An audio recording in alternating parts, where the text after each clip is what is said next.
and welcome to I Can't Believe It's Not the Mouse, the podcast all about animated features not made by Disney. I'm your host, Octaviano, and today we're finally at it, the end of SpongeBob month. And yes, I'll be talking about the SpongeBob movie, Sponge on the Run, the most recent theatrical SpongeBob movie, if you were outside the US. In the US, we actually got it in Paramount Plus, which kind of disappointing, but not.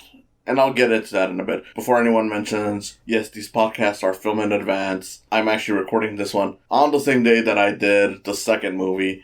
And that's because I'm a busy man. Don't know if that really mattered, but I figured I might as well just share that. But yeah, point is, we're doing SpongeBob, Sponge on the Run. Up front, of the theatrical SpongeBob movies, this is far and away the weakest one. It's not bad. It is fine. It is a fairly decent movie. It has its moments. It has some fun stuff. It has, cute, colorful characters. It has some fun jokes. And honestly, it has the best animation of the bunch. This one's entirely CG, except for like a live action segment, but it's entirely CG, unlike the other features. It really nails the 2D to 3D transition. It's, from my understanding, it's animated by the same studio that did the animation for Captain Underpants, the DreamWorks movie. And yeah, I can believe it because the character models on this are on point. So, like, granted, the animation on the last movie that they did, Sponge Out of Water, when they got to like the live action portion, the animation on the 3D SpongeBob character models was great.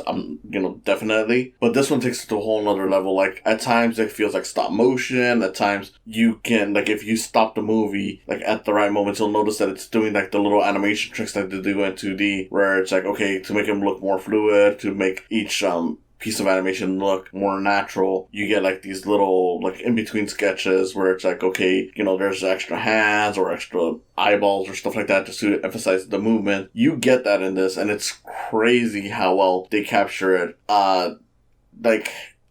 With the other two animated movies that they did, they were definitely great, in terms of how they were animated. Like, there was issues, though. Like, there was stuff where I was like, it's a little faulty. Like, the first movie, I had issues with how some of the coloring just felt kind of flat. The second movie also had moments like that. But this one, since it's fully CG, and not to say that CG is better than 2D, but you can see the amount of effort being put into it. It just makes it really stand out, and the animation is beautiful in that regard. Like, even the trailers for this made me so interested, which is why I was disappointed when we didn't get in theaters, but of course, because of the pandemic, we just couldn't. Around the world, they still did. Like, it pretty much got like a small delay on 2020.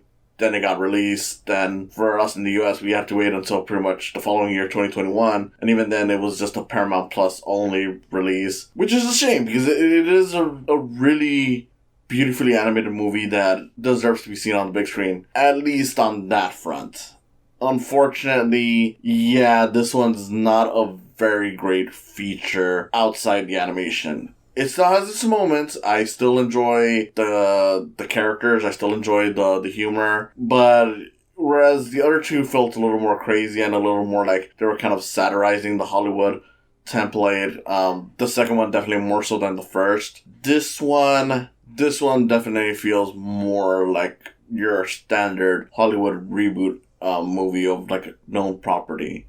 Even though it's technically not even a reboot of SpongeBob, it's just telling the story fairly straight. But it's just another adventure with the characters just now in CG. This whole movie, it features more celebrity cameos compared to the previous two features. Not that the other two didn't have any celebrity appearances, but this one, it definitely becomes more noticeable. Like, oh yeah, we're having certain people pop up because, hey, their kids or grandkids like SpongeBob, so, they probably requested to be on here, or maybe the studio didn't feel confident enough in the product that they needed to get some celebrities who were willing to sign on to it. I don't know, but it's definitely noticeable that this one has more celebrity input in the casting. Of course, thankfully, the main characters are still voiced by their classic voice actors. It's just something where I'm like, it's more noticeable this time around. And to be fair, it's not like any of the celebrities do anything bad. You got Matt Berry, who's back from the last movie, this time as Poseidon, because it's like, okay, well, we can't do Neptune, Triton, whatever again. because, the first movie had a different one, the cartoon had a different one. Let's do a different king, and it's Poseidon, even though technically it's the same one, but whatever, at this point. It's SpongeBob, there's no real continuity, just roll with it. But yeah, he's voiced by Matt Berry, and, he delivers a fun performance. Awkwafina pops up as a robot named Otto, who is pretty much just driving the characters around throughout most of the movie. And look, I know there's a lot of problems with Awkwafina in terms of, the controversies around the way she talks and whatnot. I'm just gonna say, look, putting aside that, and look, I'm not saying that stuff is okay, but I get it. I'm just saying that her performance in here is fine. And, it's cute. It's, it's funny. I got no real issues with it. We get a bit with Danny Trejo and Snoop Dogg in live action. It's fine. It's honestly one of the weaker parts of the movie, though, but it's fine. Like, it's nothing that's going to be too offensive. And Keanu Reeves shows up regularly as, like, this fortune-telling sage named Sage. It's cool. I mean, Keanu Reeves, is clearly having fun with it, and you get some laughs out of it, but it's stuff where it's like, the other ones had a very distinct feel to it, even if the first one, I will admit, had like a bit of that Hollywood feel, but the second one, I feel like definitely went in on, like, we're just being an anarchy-filled SpongeBob story. This one just feels like, yeah, like, if you expected a Hollywood movie out of SpongeBob, you got yourself a Hollywood movie. It's, it follows a lot more of, like, the tropes and stuff like that more closely. The stuff is resolved in a way that's more akin to your standard Hollywood family feature. And, yeah, the movie suffers in that regard. It's still got some humorous moments, and it's not horrible. I will say that rewatching it right now over, the first time I saw it, I actually did get a little bit more of little more entertained by it, but on the greater whole, I was still like, I really don't care. I just want to go home by this point. I just want this to be done, because, yeah, it really does feel like something that, instead of being, as part of the show, that you would see, like, like with the Adventures of Rocky Bullwinkle, or, like, even the Muppets, where they make, like, a years later thing, and it's kind of charming. Granted, Muppets is definitely a much better movie, but my point being that a lot of it does kind of rely on your nostalgia for the material, and it just feels like it's gotten some new, some more modern, humor thrown in. That, while, yeah, SpongeBob is a fairly modern cartoon, it does feel like, okay, yeah, they're just, I don't know, chasing more of a popular trend rather than sticking to their own strengths, which I will say that about SpongeBob is that, yeah, of course, it's still a modern cartoon in the sense that it's still going. Granted, the show's been on for like 20 years, but at least the more recent seasons would still have been, like, even Sponge Out of Water is still, I would say, a fairly recent movie in terms of, it's not even a decade old. My general thing is just that those feel like, okay, they're emphasizing what made SpongeBob great rather than just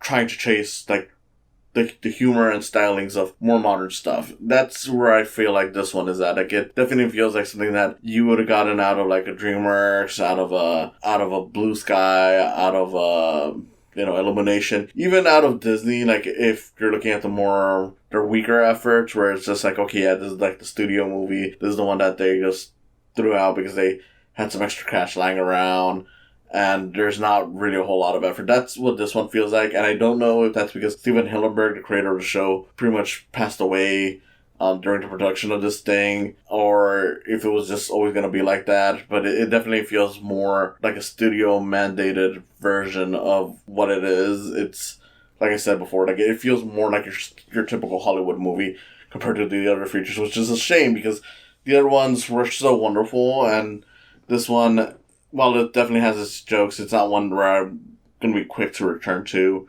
It's, of course, it's also a shame because the animation is so great, and I'm like, in that regard, I would like to see this movie up on a big screen just to really soak in the animation and the detail. And I did get at least somewhat of a chance with that, because I did get to see the trailers for this thing before the theaters fully closed down in 2020. But, yeah, it's not that good. Like, my brother, he pretty much had watched this also recently, outside of this, it wasn't for the show, and he mentioned that it feels kind of like a TV special, and I'm like, yeah, it does kind of feel like a TV special, because there's very low stakes. Pretty much, like, and I know I've probably dragged around a lot on this, but the whole plot of this movie is basically like SpongeBob loses Gary. Gary gets taken to this to the lost city of Atlantic City, Coupon, which is like this Las Vegas like place ruled by Poseidon. This is a result of Plankton pretty much being like, okay, SpongeBob is like the common denominator of why I always lose, so if I get rid of him, I can win. Which, decent, it's a decent enough plot, and at first, within like the first 20 minutes, it almost feels like, okay, this is, it's kind of slow compared to the other ones, but it's still feeling like, okay, we're getting into a groove, into a good SpongeBob movie. It's just that as we finally get the characters on the road, that's where it's like, yeah, this is not as strong as the other ones, because it's like, yeah, we already know where they need to go. The whole detour with Snoop Dogg and Danny Trejo is just completely random, but not in a fun way, like how we had like the time travel sequence in the second movie, because it's like, yeah, like it's constantly saying it's a dream, but then it's not a dream, but then it's a dream, but then it's not a dream. And it's just to get SpongeBob to prove his bravery, and it's like, why? Why not just have this be an actual threat that he faces along the way to get to the Lost City? Like, have it actually better weaved into the story, because, yeah, like, granted, like, the last one was constantly going all over the place, but it was consistently about, okay, we gotta find the Krabby Patty formula, we gotta figure out where it's gone, and we gotta stop Bikini Bottom from being, like, this hellscape. This one doesn't have that. It's just like, okay, we gotta go to this city. Okay, this is just an obstacle because it introduces our character of Sage, the Keanu Reeves one, and it's like, you could have done that a little better. That way it would have felt more natural to the story and felt more entertaining. Because, again, it's not like it's necessarily bad. It's just kind of like, it's there. And then once they get to the Atlantic City, it's like, okay, so we already know what's the main obstacle. Like, okay, and they're warned, like SpongeBob and Patrick, because this is another SpongeBob and Patrick road trip movie, are warned, like, okay, don't fall to the greed of the place. And of course they fall to it because it's, it's Vegas, so they're pretty much going on all these, like,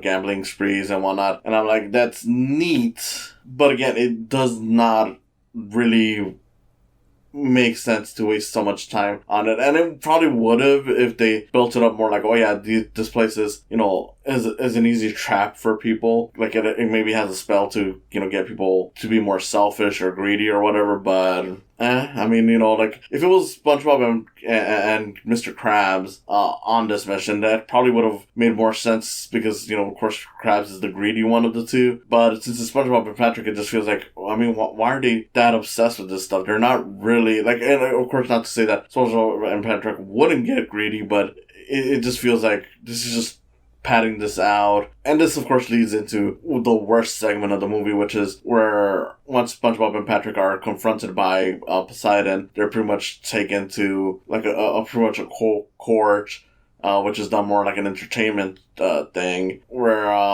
pretty much that's when the other characters from the show, Krabs, Sandy, Squidward, and even Plankton, because he decides, okay, if I win easily, that doesn't make it worth it, which, I don't know, it's kind of lazy just to do it that way, but whatever, let's get along with the story. They pretty much decide, like, okay, let's have the characters actually, explain how they met SpongeBob, and this is all set up for a commercial, because it's pretty much, like, for a good 10 to 15 minutes, they're pretty much showcasing flashbacks to when they were kids at a camp called Camp Coral, which is the new show on Nickelodeon Paramount Plus, Camp Coral, where the characters are, kids in a camp. I don't know if it's good or not. I've heard it's okay, at least. But in movie, it's like, I mean, I'll give it this much. The kids that they got are performing it nicely. The animation is still great, but it's still like, I don't care about this stuff. Why are we focusing so much on this Camp Coral stuff? Why are we focusing so much on this promotion for a spinoff when we already have a story? Like, it was kind of fine when it was introduced, like, okay, SpongeBob,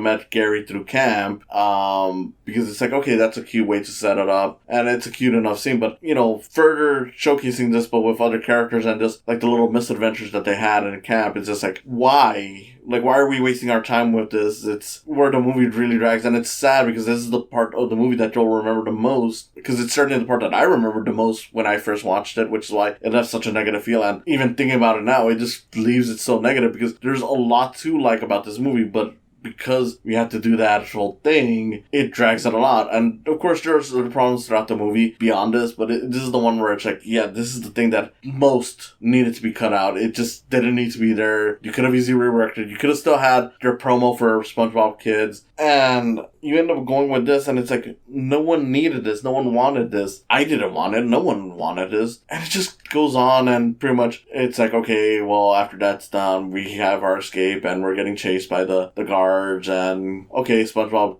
convinces the Poseidon to let Gary go. Because the whole reason why Poseidon even wants Gary is because he pretty much is like this very narcissistic king. Like, he wants to look young forever, and I guess the goo from snails makes his skin look nice, which is fine enough.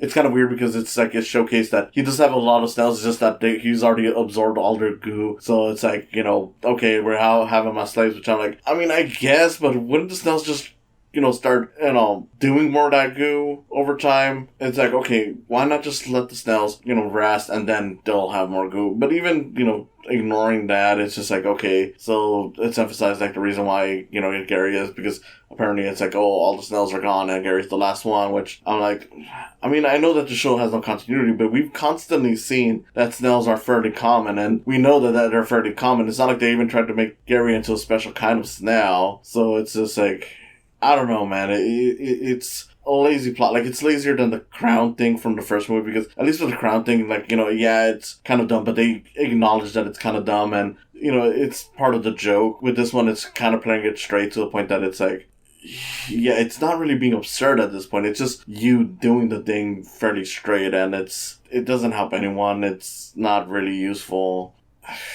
I don't know. I feel like I'm coming off more negative than I wanted to with this, because I do think that there is some fun to be had throughout this movie. Don't get me wrong. I do like I said, the animation, and some of the jokes are funny. Like, you know, when you see Keanu Reeves, that's funny. Awkwafina's robot character is funny. Matt Berry is great as the Poseidon character, and you do get some great jokes. Like, even during the chase, you know, you get like a great version of that whole gag where, you know, they're controlling this large, like in this case it's a night suit, like each one's controlling a lens, and you get some humor in that, but it's just like, I really don't care. I just want to be sent home at this point. And it's sucks to have that feeling about this. I know people often say that that's kind of like how SpongeBob is nowadays on TV, but I don't know. I feel like, you know, a good, you know, it could have still been good. Like, it's still not a bad premise, because I know some people mention, like, well, we already did the episode where Gary gets lost, and I'm like, yeah, but I mean, that doesn't really mean anything, because you could do, you know, the same basic premise, but on a whole different level, just if you're creative enough. So, I don't know. It feels like it's kind of a shame to end SpongeBob Month with this, when we started with some really great stuff. But, you know, it is what it is. You gotta understand that sometimes there are going to be weaker features, and my only hope is that Nickelodeon considers maybe, you know, like, if they do their next SpongeBob movie, to actually maybe hire some different writers, maybe add some more of that absurdism. I don't know. You know what? I'm honestly kind of rooting for James Cameron to get involved with this, because I'm like, look, James Cameron loves the sea, you know, he might be able to do something good with SpongeBob, especially because part of the charm with Steven Hillenburg was that he did add in a bunch of underwater jokes that would only make sense to other, like, you know, like, people who have the knowledge of, like, you know, the fish and whatnot, to really get. So, you know, I don't know, but yeah, I mean, look, I'll always love SpongeBob, and I know people hate the newer episodes. I haven't seen a lot of them myself, but you know what? While doing this, I did start watching some of the newer episodes, and I thought, you know what? They're fine. They're not great. They're not bad. They're fine. I mean, it's definitely not. They don't have as many memorable episodes as the ones that I remember growing up with. But, you know, I'd rather it be consistent than to be, you know, mad at how bad they are. And, you know, they are consistent. Even if they're not the masterpieces they once were, they still produce some quality material. And, you know, I would hope to see them get to, you know, even farther along and get some stuff that is, you know, even better than what I got. But, you know, if this is what they are now, I'm fine with it. It's great. It's cute. It's fun. I have my charm with it. I can't complain. I don't know why anyone would complain, but yeah, SpongeBob is great. I love SpongeBob, and even though this final movie, Sponge on the Run, is not a great one, it still has its moments. If you're a SpongeBob fan, I can recommend you watching it. If you're not a SpongeBob fan, I would only recommend watching it if you're watching it with a kid. Like, a kid is definitely going to love this, and you won't be annoyed watching it with a kid. I know people often like to go on the whole, we should demand better for our kids, and I'm like, look, sometimes you gotta understand that the thing that you're hating on isn't even bad. It's just that it's not made for your age, and it's a well-crafted thing for kids, and that's what this is. It's a well-crafted thing for kids. It's not really made for me. It's made for the younger fans. I wish that it had more material, because the other ones were able to do what this did while also being good for older fans, but you can't always have that, and it's okay to accept that something is for the younger fans. So in that regard, yeah, go watch it on that. If you're not a fan of SpongeBob at all, just skip it. Watch the first 2 movies, but skip this one. And yeah, that's about as much as I can say. And I want to say thank you for joining me for SpongeBob Month. I'm not sure what I'll be doing next, but when I get to it, trust me, you're gonna enjoy it. I know I got something special planned for you guys eventually. Even if next week's episode will be something standard, you'll always get something special in the end for me. So yeah, thank you for listening, and yeah, that was SpongeBob Month. I hope to see you next time, and I hope you enjoy everything I do. Thank you. Hello. Call me Sage. Good name. I'm made out of sage, and I am a sage, so it works out pretty well.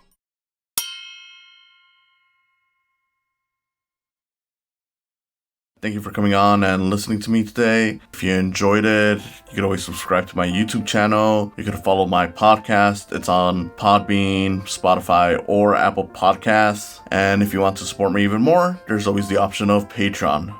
Patreon is a great way to support artists, and with that, you can always put in $1 or even more. It's all up to you, all just to help produce the show and other things I may do. Thank you again, and I hope to see you in the coming future.